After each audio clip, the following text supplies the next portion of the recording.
You have likely heard the claim that sitting is the new smoking. While clinical data shows that sitting is not quite as lethal as a heavy nicotine habit, it does carry a measurable physical toll.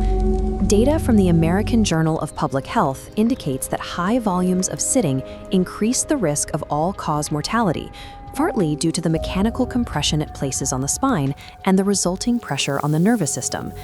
When you remain in a chair for hours, your circulation decreases and your metabolic parameters shift. This uninterrupted inactivity is an independent risk factor for cardiovascular disease, for metabolic syndrome, and chronic musculoskeletal pain. This chart illustrates the daily timeline of an active couch potato. Research shows that even if you complete a 1-hour workout, that effort can be negated by an extended block of uninterrupted sedentary time.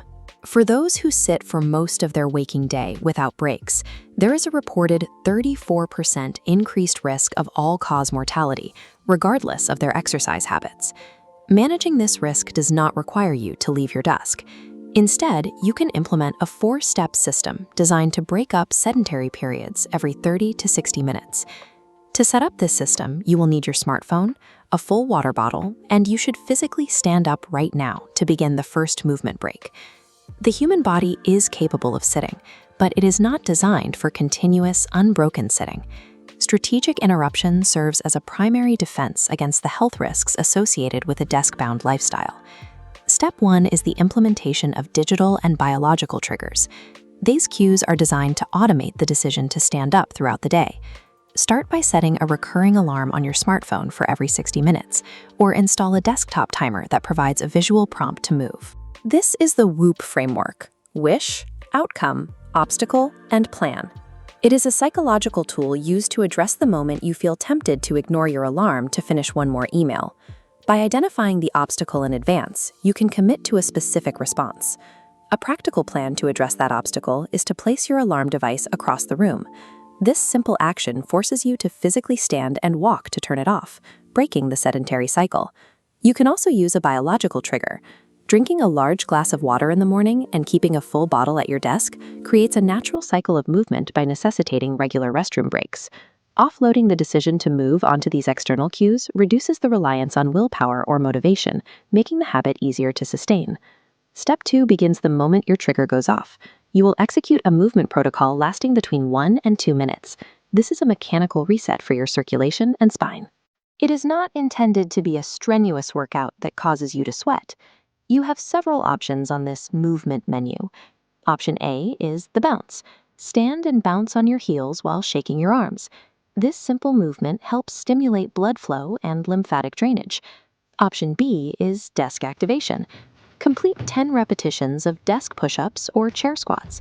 These movements engage the large muscle groups in your legs and glutes to restart your metabolism. Option C is the decompression. If you have a pull-up bar, hanging for 30 seconds can help open up the vertebrae and relieve the physical pressure on your discs. Clinical observations suggest that the frequency of these breaks is a more important factor for health outcomes than the intensity of the activity itself. Step 3 involves workspace engineering. You can arrange your physical environment to create what is known as incidental movement.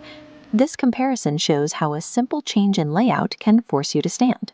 By moving your printer, trash can, or phone charger to the far edge of the room, you turn a stationary task into a movement opportunity.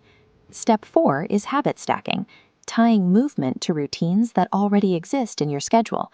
The first rule of this step is to take every phone call while standing or pacing.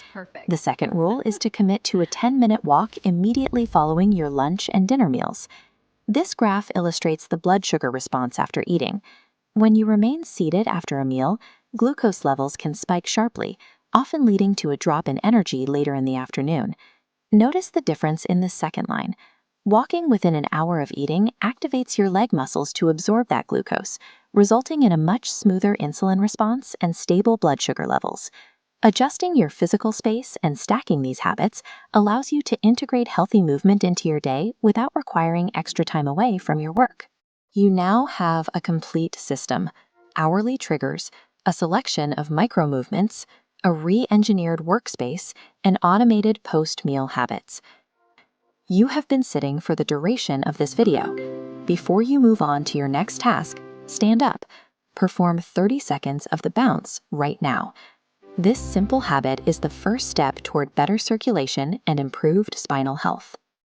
If you found this video helpful, subscribe to Healthy Lifestyle RX for simple, science-backed health explainers. Thanks for watching, and we'll see you in the next explainer.